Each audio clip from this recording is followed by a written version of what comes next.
Proudly brought to you by African Monitor and Voice, Africa's Future.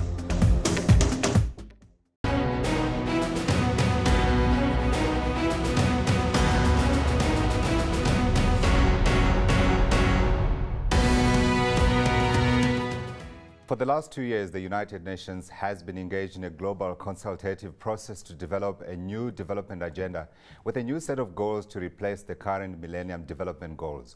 A few weeks ago, the first concrete draft of the proposed goals was released by the UN's Open Working Group and presented at the UN General Assembly in New York. So what should be on the global agenda post-2015? And importantly, what lessons have we picked up since 2000? We've invited a panel of specialists to unpack these issues with us today. Joining me in studio is Namhla Mniki Mangaliso. She's Executive Director, African Monitor. Ambassador Nozipho Mkakato Diseko, Deputy Director General, Multilateral Department of International Relations and Cooperation. Opia Mensah Kumar, Resident Representative at Interim at the United Nations Development Programme. And joining us from our bureau in Nairobi is George Ndungu. He is a Community and Youth Development Specialist Organization of African Youth.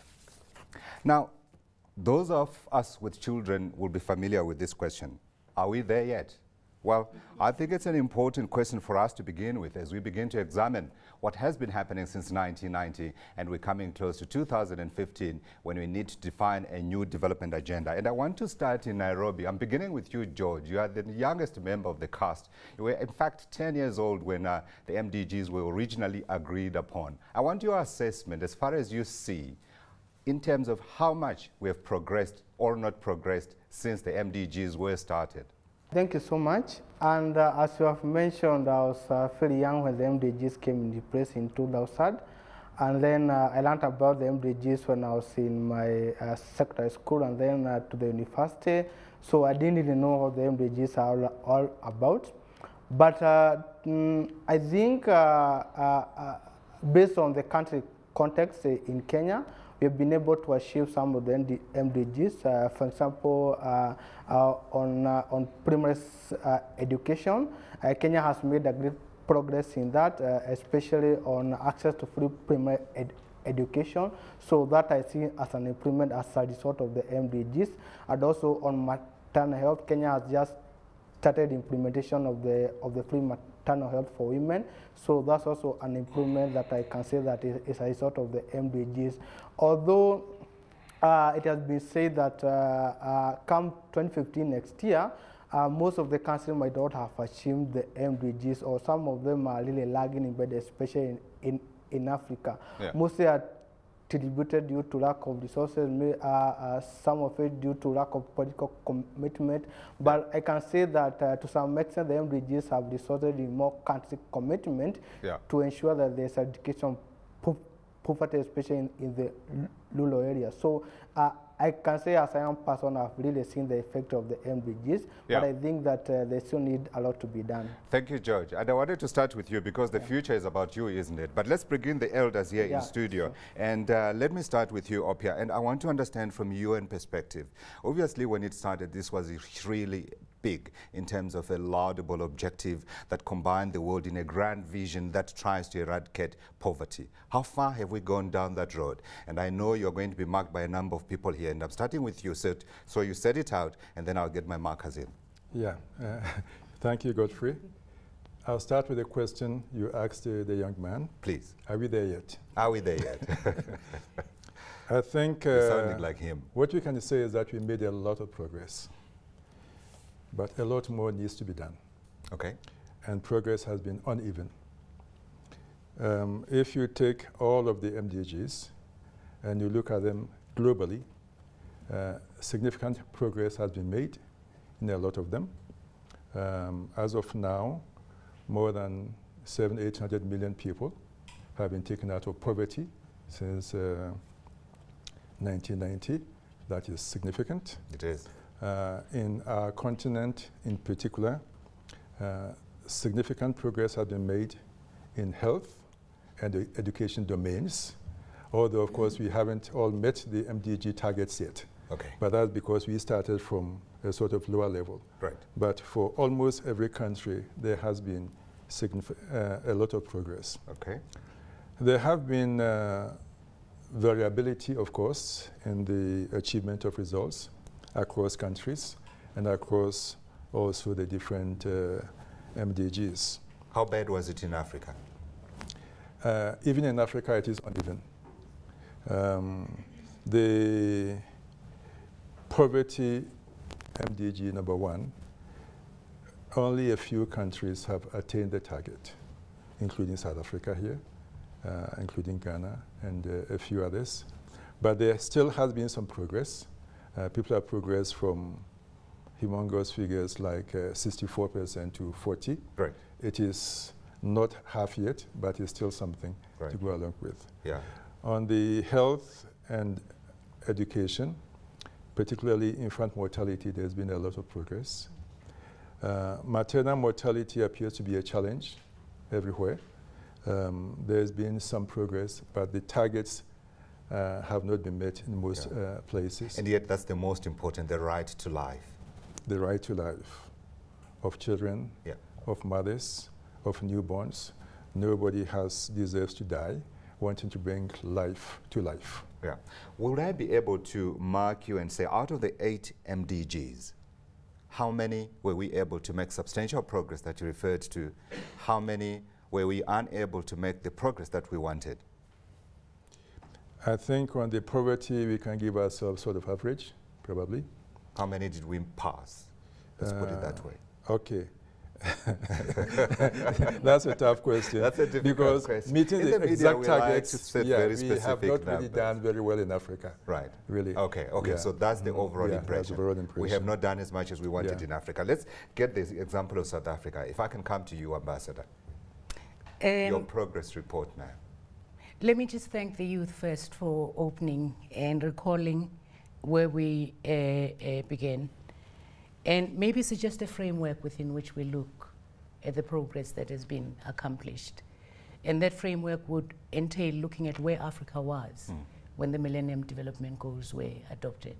It was very dire for Africa. It was the years of the hopeless continent by the hopeless continent. Well. Many countries were indebted. There were negative growth rates. And I think to have come to where we are and are exhibiting the statistics that we're talking about in a context where development is a continuum. You don't just lift, take off, and achieve everything all at once. We must acknowledge the progress that has been accomplished, but also be fully conscious of the challenges that lie ahead. Accepted. South Africa has done very well on poverty eradication, actually, and nutrition. We are no longer on the hunger map, as it were. In fact, FAO is awarding Ghana and South Africa an award for meeting that Millennium Development Goal. Okay. There's been progress on health, and there's been progress in a variety of various areas. The critical thing is, how do we build on what we've done? Achieved, Yes, and not lose the progress we've accomplished. Take forward. Education is an ideal. You don't drop it. You build on it. South Africa is already upscaling from access. It's focusing on the quality of education. With respect to access to health, we're looking at the variables that are critical for addressing maternal health. Access to clinics is not enough. And income is important. That's why grants go into the mix of supporting efforts to meet that Millennium Development Goal. And I think for me, in a context where Africa is turning the corner, we need to have clarity as to what remains to be done and what is it that will help us achieve progress. Would I be able to get you to tell me, out of the 8, how far South Africa has progressed on all of them? And I want to be able to have a sense of, did South Africa manage to do 4 of them, or 5 of them, or 6 of them successfully, or there are still many gaps, and if you can give me an indication where those gaps are. Education, of course, I know, as you said, It is a continuum. It is a continuum. There will always be gaps. They will. I think policymakers are never satisfied with the progress that has been accomplished. Now, when you measure South Africa, you need to actually understand where South Africa was. 6 years after democracy. We had to de-racialize education first and have one unitary education system. I grew up in a situation where there was a multiplicity of education systems underpinned by different ideological outlooks. Bantu education, Christian national education, education for the so-called colors and everything. To be able in 2000 to amalgamate, having started in 1994, amalgamate all of those, de-racialize, including all the services that are pertinent to all 8 Millennium Development Goals, I think is quite a feat that has to be acknowledged.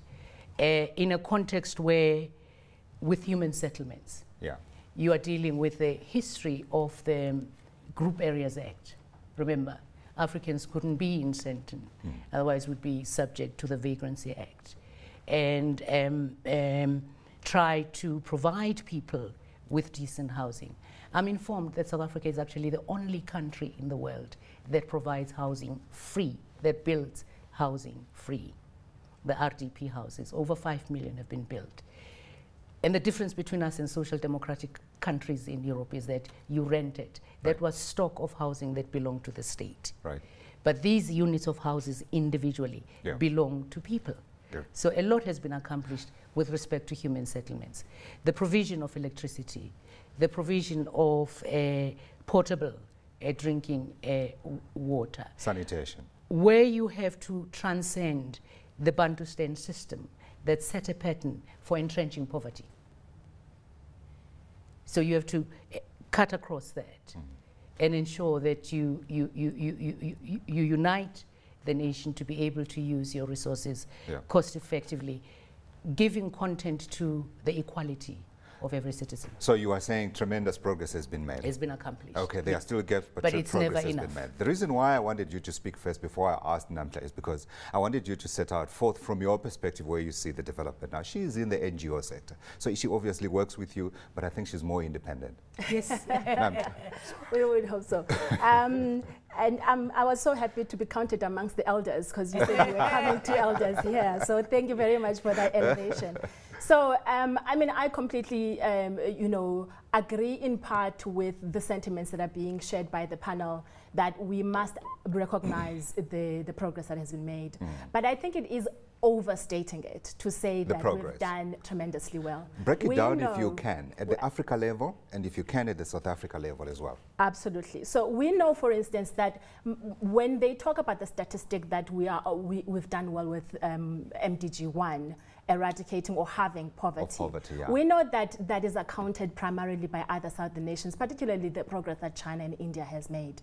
Africa has not made significant progress in dealing with that particular goal. Now, South Africa is a great example in terms of the fact that we have achieved that one goal, but that is not reflective of how the continent sits. And so we still sit at a place where hundreds of millions are still experiencing poverty on a day-to-day. This is across the continent. This is across the continent. The two goals where there is some, comfortable progress, I would say, are in relation to access to education as well as in relation to access to healthcare, and particularly some of the areas around gender parity. But even those, a lot of what we do as the NGO sector is that we want to go and talk to people on the ground so that we see whether their experiences match up with the statistics that get thrown at us. And one of the things that is the biggest gap with the MDGs is that the experience of poverty at the grassroots level is still quite rife. And so, and one of the things we're hoping for this new agenda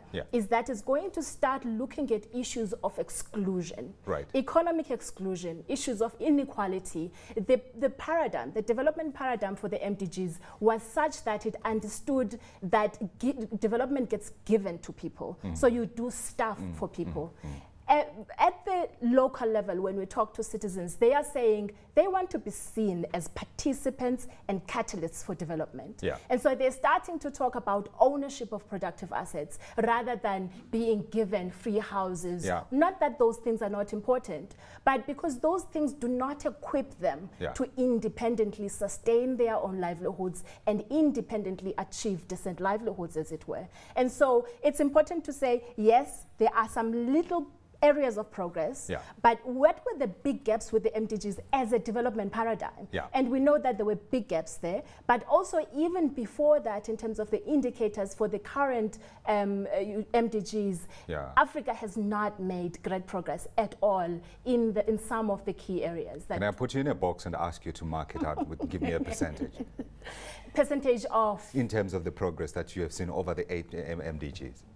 It's difficult to give a percentage across all of the MDGs. You know, I mean, we're talking about, no. I mean, we're talking about a number of indicators here. And so you would really need to cram it down to say, and I would need to give you sort of like a perspective from the NGO sector and a perspective from African Monitor and say that I don't even think that we've achieved 50% of the things that we wanted to achieve across the goals. And I think that we need to be a lot more ambitious in terms of what it is we want to achieve with this new development agenda. Now we need to move, and we've talked about what has been, and we need to talk about the lessons that we took out of the current MDGs and what we carry forward post-2015. Can I start with you, and then I'll go to George, but I want to start with you and say, what of the criticisms of the MDGs exercise has been that you are talking about percentages, you are talking about ratios, almost as if the world's population has not been growing. That's number one. Number two, that the data quality that has been used and available and has been used to try and judge the progress that has been made has not been adequate. How are we addressing that in the 2015 agenda, post-2015? Thank you. We still believe the MDGs provided a sensible blueprint and platform. Sure. But over the past 2 years, like you said, and even before, there's been a lot of soul-searching and consultation and discussion, including with the civil society, with people on the ground, with countries, with everybody practically on his ankle. And the UN set up this open working group, chaired, by the way, by the permanent representatives for Kenya and Hungary. So one of our own was in there. Yes. And they have distilled and encapsulated a certain number of ways forward. We have realized the gaps in the existing MDG framework. That is why we are looking forward to a new set, a new agenda. Right. First of all, you talked about the data quality and so on. That is an issue that goes beyond this particular agenda. Unfortunately, within many of our countries, the quality of data seems to cohere, be consistent with the level of development. So in many places, we do not have up-to-date data or quality data. So in the new dispensation that hopefully will evolve after 2015, there's a lot of emphasis on improving sustainability statistics and data collection. Absolutely. To manage monitoring, to manage planning, to manage evaluation, so that when we come here in 2025, you ask us these questions, maybe we can give you percentages. Absolutely. She's going to come up with percentages. I want to address my next question to the two of you, and it's around the difference that the goals themselves, in other words, the setting up of the goals themselves, have made versus what some people are saying has been the real driver of change, and you alluded to it. Has it not been just economic growth that has made a difference in terms of reducing the number of people living in absolute poverty? Or was it just the enunciation of this grand idea that would take the world into a better place that is more equitable, etc.? Can I begin with you and then come to you? I just want to respond to Namhla first. What I love about civil society is that they stretch the boundaries of possibility. They must. For us, so that we have higher levels of ambition. They need to justify why they exist. And it's important. That is really, really important. But I think to discount the progress that Africa has achieved on Millennium Development Goal 1 doesn't do justice to what's been done in Africa. As when I said, in 2000, when the MDGs were adopted, the conditions in Africa were dire. True. Africa was heavily indebted. There was no growth. There was a whole load of complications. But many of those indicators are gone now, and Africa is in a better place. Okay. I'm not quite sure I would discount the provision of potable drinking water by the state to people. The state must provide the infrastructure for people to be able to uplift themselves. True. So for me, I see a mix of interventions by the state in Africa, as well as, I think, economic activities that are interrupted by the meltdown that have led to the progress. Of course, we want to have attained 100%. We want more. Yeah. Yes. The question is, how do we build on what's been accomplished, finesse the policies, and to allow people to do more for themselves, as we also allow economic activities to expand the cake. Infrastructure is very important, which is why African heads of state have committed to infrastructure development. I would not say that that will disempower people, that is doing for people things that they could do for them. True. The state must set the context in Africa for people to be able working together with various sectors of society to uplift. So the biggest lesson for me, I think what was unique about the Millennium Development Goals, in a context where there had never been any commitment to development. There was a commitment publicly for the first time, globally. A commitment to development is that they compelled African states to look at their resources and to develop programs. They compelled Africans. So that's a lesson for me about the role of the... You see, I'm getting educated because time is running out. Yes. And I need to get these other voices very quickly in. Your last point. Yes, they compelled the state. It focused African minds to focus on the It focused African minds to focus, to be able to do that. So we must not lose that. Sure. What helped also was the coherence of unity in Africa. That's a second, I think, for me, lesson that we need to learn. A united Africa can do more. Absolutely. Which is why trade amongst Africans has increased. Contrary to what is said, that we trade more with Europe and other countries. It's when you look at the basket of things that we trade in, that you see that actually trade amongst Africans in the goods that are necessary for development has increased. It is improving. It is improving. But I would then say to you also the percentage need to get higher. I want you to come in because I want to go to George so he gives us his vision of the future. But I wanted you to look at this whole issue of whether really growth was more important than the setting up of these Russia-sounding grand MDGs. A really good mechanism or strong mechanism of focusing African minds is to listen to the cries of African people and what it is they are saying is their next level of ambition or vision for a future. And certainly what we're hearing is that you talk about economic growth. A lot of what we're hearing is that economic growth was never enough. I mean, statistical agencies and development institutions have already admitted this. The World Banks of this world have already admitted the fact that economic growth on its own has not led us to where we wanted to be. Because all economic growth does is it perpetuates the problems that we currently have, including inequality, including perpetuating the levels of poverty that we face. And we're talking about inclusive developmental economies as a very different paradigm. I like it when the ambassador starts talking about issues related to infrastructure, but proper citizen-driven infrastructure. When Africa commits to a new form of industrialization that brings in the capacity of African citizens to drive economic growth and economic development, that is the paradigm we're looking at. And so we're saying it's good and well to say we are providing primary health care. It's perfect to say we're providing education, particularly quality education. But we have to do more than that. And this new paradigm, and I think policymakers are still struggling with these new ideas of saying, how do we make sure that we're shifting from the perceptions about economic growth as the panacea to moving towards economic inclusive development that's going to help us get rid of the inequalities that we've faced, which have perpetuated the poverty problem. So you are in part agreeing with her that the if you say summation of these ideals was right in the beginning because it helped focus people's minds, but at the same time we do need to make sure that there is inclusive growth. It certainly wasn't enough. It wasn't enough, it made a start that is important. Let's go to George in Nairobi. George, I wanted the elders to define where we have been because obviously they were there longer than you were. Let's talk about the future. From where you sit, you mentioned that education and health were two areas where you saw visible progress. What about in the future? How would you frame the agenda post-2015? First, I would like to agree with the elders that the MDGs really made the world realize and focus on poverty eradication. Because, as I mentioned, we didn't really have a commitment toward poverty eradication. But one of the critics of the MDGs was that it was not people-centered.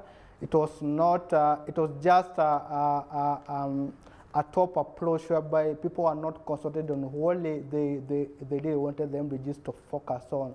So it was seemed like it was just like a token for the different countries to say that this like a gift for you with the new millennium.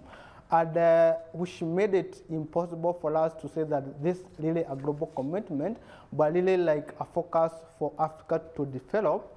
But so the main challenge of the post-2015 agenda has been how do we create a universal agenda that every country can own up to, as that can be implemented in every country. And one of the good things that I've really liked about the post-2015 agenda process is the fact that the UN and the member states have tried to consult with everyone, starting from the high-level panel, which had for a meeting with the participation of the people most affected by poverty, having for the meetings that make sure that the civil society are informed. So there's really a clear focus on how to ensure that the people that are going to be benefiting from the new framework, we actually have their voices heard. And that has been really achieved because the post-2015 agenda is supposed to be based on the sustainable agenda, especially on the 3 pillars of sustainable development, economic, environmental, and also social, because we don't want a way that we are saying that we're improving the social and economic life of our people, but we are not really conscious of the environment as the negative effect of the way we produce and the way we consume.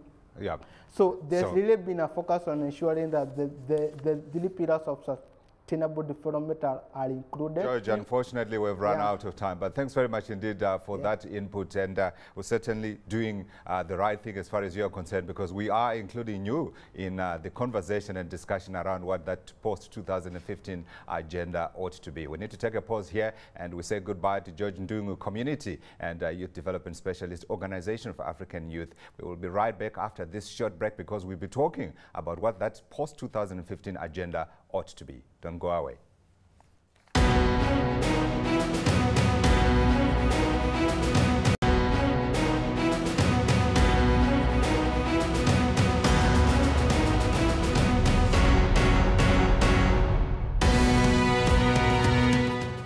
Welcome back. You are watching a CNBC Africa Special. We are focusing on Africa post-MDG's 2015 agenda. I still have Namhla Mniki, Mangaliso Executive Director, African Monitor, Ambassador Nozipo Mkakato Tiseko, Deputy Director General, Multilateral, Department of International Relations and Cooperation, Opia Mensa Kumar, Resident Representative at Interim at the United Nations Development Program. And from our bureau in Abuja, we are joined by Dr. Chris Otabo. He is Head Communications MDG's Office. Let me start with you, because you're joining us after we had discussed what lessons we picked up since 2000 and also through the last 15 years or so. So I wanted first to get your sense in terms of what you want post-2015, and then if you can add 1 or 2 points about the lessons learned, I think they would contribute very much to the general debate around what we can pick up and make sure we take forward. Talking about lessons learned with the MDGs program, there's so much as a country we have learned prosecuting the MDGs. First of all, the power of partnership has helped us to gain a lot of mileage. As a country, we have leverage on partnership between the federal government, the state governments, and the local governments where the people are. And this partnership has amplified our efforts. It has resulted in synergy to drive development down to the grassroots. And with our conditional grant scheme, which is an international best practice, we have been able to muster a lot of funding from the local government and the state government in partnership with the federal government. And then it also encourages ownership of projects because we found out that standalone federal government project, which is the top-bottom approach, has not worked in the past. But where the people participate, they put their monies and they give their time, those projects have been found out to succeed more than when the federal government brings projects to the people. That's one very strong lesson that we have learned working on the Millennium Development Goals. Right. What about post-2015? What are you looking for from Nigeria as a country? For the past 2 years or so, Nigeria as a country has been working towards getting the interest of the Nigerian people. What is it that the Nigerians want to see in the post-2015 development agenda? And working with the United Nations, we have developed a number of programs, and we have been able to synthesize something that represents the Nigerian aspiration. Right. First of all, in 2012, we organized an expert group meeting in which we drew experts from the various fields of human endeavor, including the international development partners, top government officials, professional bodies, and civil society organizations.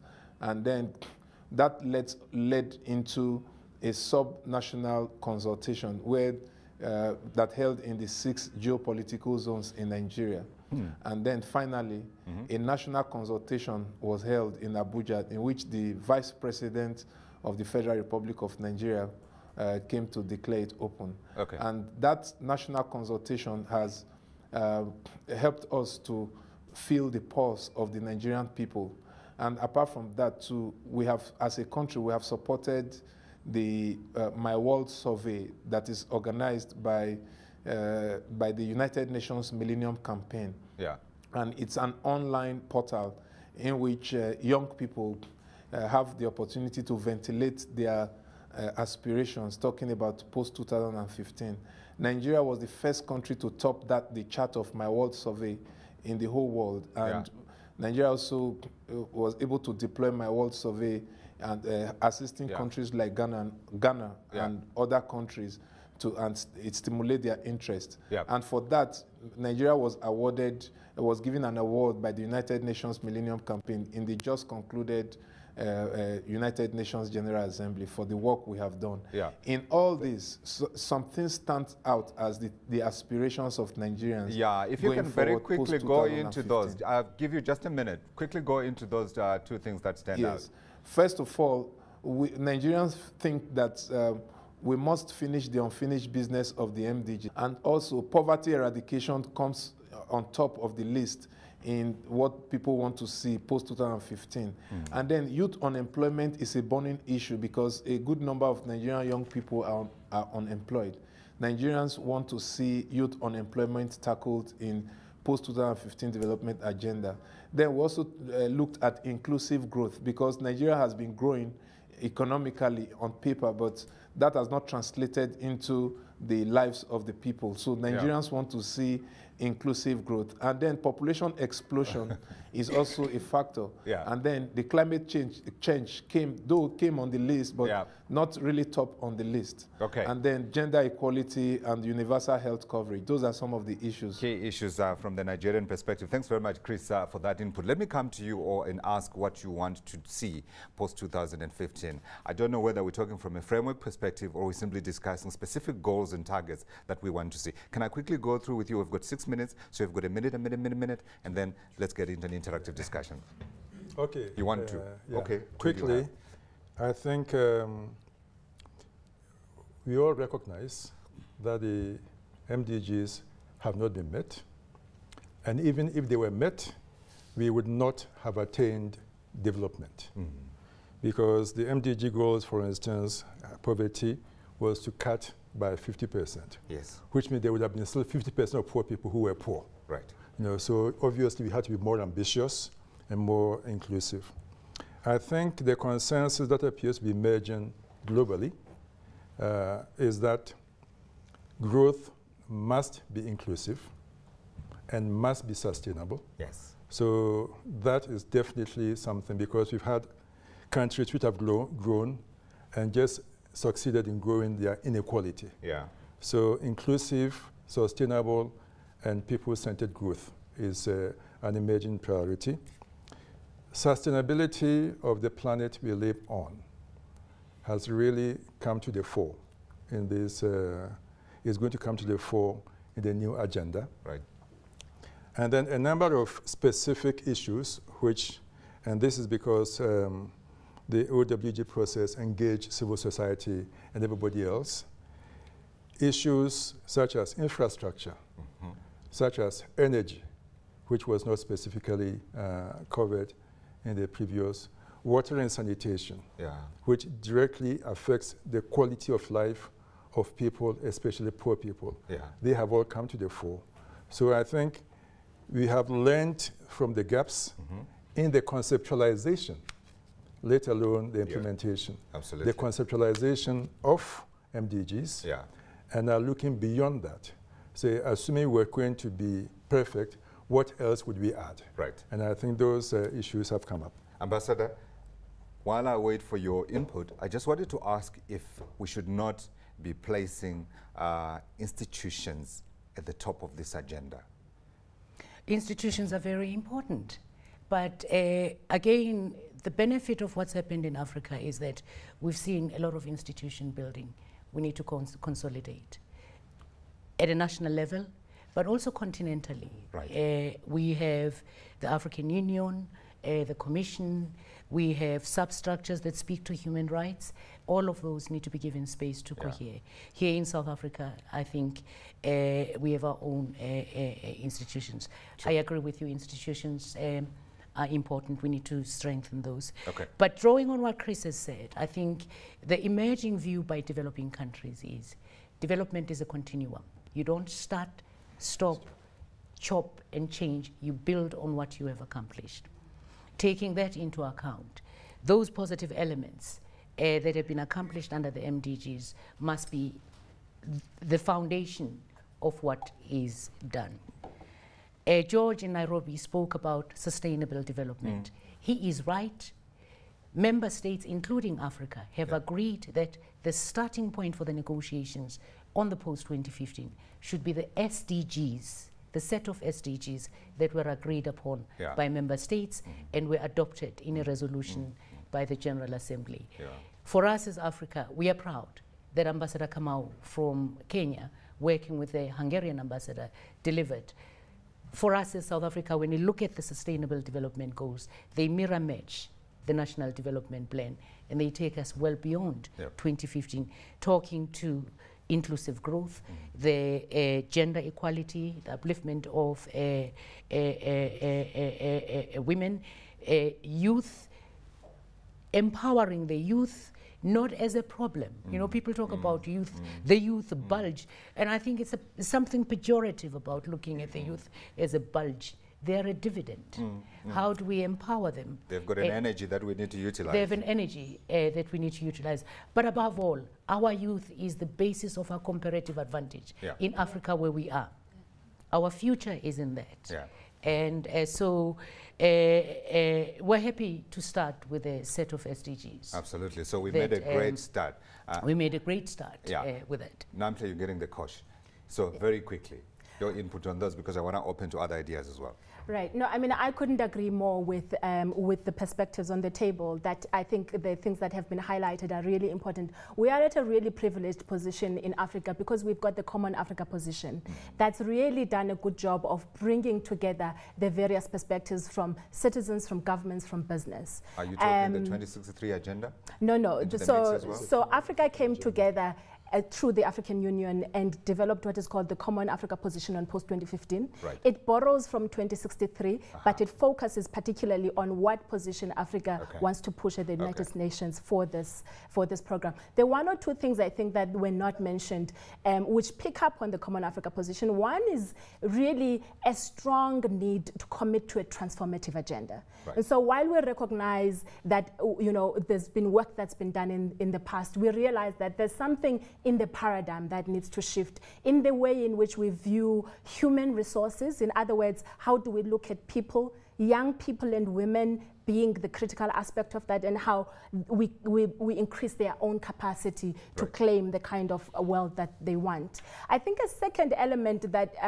maybe is important to highlight, which hasn't come up yet, is the question of transparency, accountability, and good governance. It surprised me in the negotiations how much tension and disagreement there has been amongst member states, global member states, around saying we have to have a goal that commits member states to being accountable for the commitments they make. Right. And I know that the Common Africa Position stands behind that idea, but there's a really strong push globally from some countries who are saying we don't want this as a goal. And that's the essence of the problem, because we know that governments have been brilliant at making commitments that they don't implement. And we don't want to come back in 2030 saying, what have we done? We want to make sure that we implement the commitments we made. The only way we make sure we do that is to ensure that we've got accountable government that basically embraces citizens as one or as part of that system of accountability. Absolutely, and importantly, I think we should be able to measure that accountability and ensure that where there's transgression, there are sanctions. Let's open up the debate to the floor. Ladies and gentlemen, identify who you are, your question, try and be sharp as you can so that we can get as many voices as you can. Good afternoon. My name is Nachira Lankombo. I work for an organization called The One Campaign. We've also been involved in consulting African citizens, primarily in 3 countries, Malawi, Zambia, and South Africa, to find out what they would like to see in the new MDGs. And 2 big issues came up. One that was pointing to the issue that Namhla just talked about accountability. It looks like there's a confidence crisis in terms of state institutions to deliver development. And secondly, young people talked about the need for the transformation of economies. They want jobs, they want quality jobs. So I want to find out from the panel and maybe from the ambassador, what game-changing things is Africa going to do to build on its progress, to accelerate that which these young people are looking for. We know that 10 million young people enter the labor market every year. So the post-2015 MDGs have to be delivered differently from the first set of MDGs. Thank you, ma'am. Ambassador, you want to take that or not? A question on accountability. Yes. Again, there are things in place in Africa that have been put between 2000 and now, in a context where, again, the African Union, when you look at its reconstitution, it began in 2000. You've got the African peer review mechanism. Norms and standards are setting in place. There will be no unconstitutional changes in government. What I see is a lot of sorting out. We inherited problems. We can't run away from the fact that we inherited problems. But what I like is that our leaders are saying we can't blame the past. We need to have things in place now. Ambassador, I must interrupt you because the peace and security organ of the African Union has to be effective to make sure that it keeps the peace and it intervenes effectively. So, as a goal on peace, how do you strengthen and ensure that it has the adequate resources to be able to fulfill?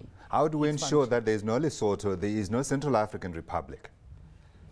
Again, I think it's by allowing the mechanisms of the African Union to do the work that need to be done. We've seen SADC intervening very decisively in Lesotho, in a context where Africans believe that at the end of the day, it is going to be the people of the countries affected who sort their problems. In South Africa, it was South Africans who sorted out their problems.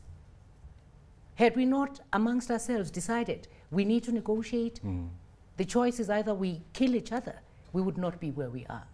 Basutus must come to that conclusion. Processes are being set in place by SADC to be able to do that. We see in the DRC the intervention of the African Union, the coming together of structures of the African Union. We're nowhere near where we would like to be where we are. Now, here's a challenge for me for the youth of Africa. You need to get beneath the problems that we have. We need to look underneath and say, what is it that is creating these problems just when Africa is poised to take off? Africa is in a good place, but what is it that is creating the problems underneath? The contestations that we've inherited, because we have resources. One of the things we want in the post-2015 development agenda is control of our natural resources in order to be able to achieve transformative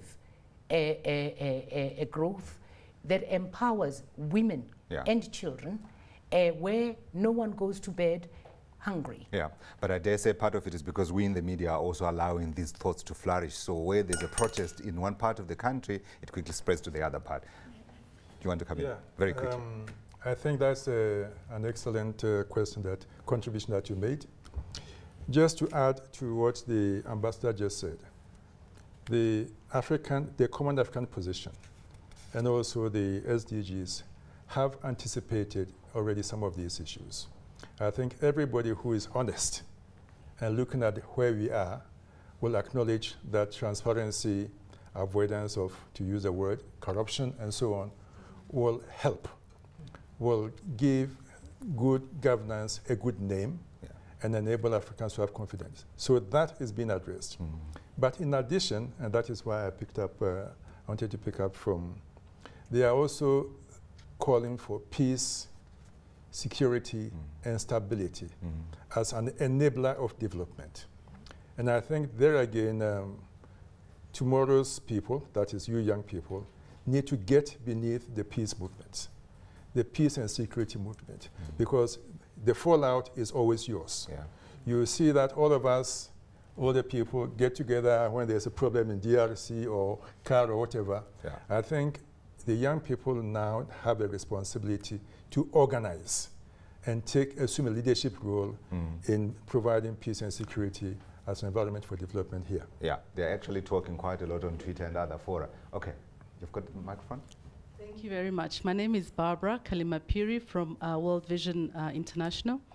I had two questions, but perhaps I'll just ask one in the interest of time. Thank you. I heard Namhla speak quite emphatically around the whole issue of inclusive governance and inclusive participation. I'm just wondering how different will citizens' participation be different from what it was before the MDGs, where we had very strong, repressive legislation that actually doesn't allow people to participate and voice out, and particularly in this case for children. How do we ensure that children can have a meaningful voice in this inclusive, sustainable development agenda that we're crafting? Thank you. Namhla? Right. Thanks, Barbara, for that question. I mean, I think it's a really important question. One of the things that are positive that I do want to mention is that there's a real understanding and commitment from African governments that participation has to be part of the agenda as we move forward. I think the big question that we face, particularly as we talk about means of implementation, is what kind of systems do we put in place to ensure that we allow room for collective participation? So, for instance, if we have structures such as the APRM, which are problematic in themselves because of the political quagmire that they've faced in the last 5 years, how do we strengthen and consolidate those processes so that we legitimize and validate things that are coming from the ground, from citizens in particular? And I have to mention that the role of civil society is really important in relation to that. Recent studies that were done, I hope I wasn't, but I sound like I am. But you know what? A recent study that was done in 2013 by Trust Africa showed that increasingly civil society in African countries is facing real problems in terms of freedom of speech, in terms of freedom of association, in terms of freedom of participation. participation. In particular countries in the African continent, all of whom have ratified statements from the African Union that promote citizen participation, are actually closing down civil society by closing down funding mechanisms, by imprisoning civil society members, and that is a problem. And so for me, at the bottom, I think, of this commitment, or the commitments that our governments are making, is what kind of energy, political will, commitment, and implementation and practice do we put behind the commitments we make in public in terms of what it is we want to do. Absolutely, and so it just doesn't end up as talking. 2 quick points, and that's it, unfortunately. We've run out of time. Quickly. My name is Bob Mwingamnyati. I am from AIDS Accountability International, as I also thank Sonke Gender Justice and Save the Children for making it possible for me to be here. A quick comment. I think by default this conversation has almost gone to the discussion around young people, which I'm really happy about. But when we look at the 3 segments of the Sustainable Development Goals of economic side, sustainability, the environment, as well as the social. I just want to emphasize that even as we ensure that we discuss highly on the economic side and the sustainability of the environment, let's also emphasize the social aspect of young people, keeping in mind that young people are not a homogeneous society. So my question quickly is to ask maybe the ambassador, as we as Africans are also on the table to discuss the Sustainable Development Goals, which is a program not only for developing countries, but also for developed countries. How do we not lose focus of what we have created as an ambitious site for ourselves in this scope where we know that the developed countries also are, what are we trading off in this sense? Okay, thank you. We've got a minute, just 1 minute. My colleague there has pointed out, I think, a very important thing that we need to understand in these negotiations, that development is highly contested. So you have to come at it understanding this.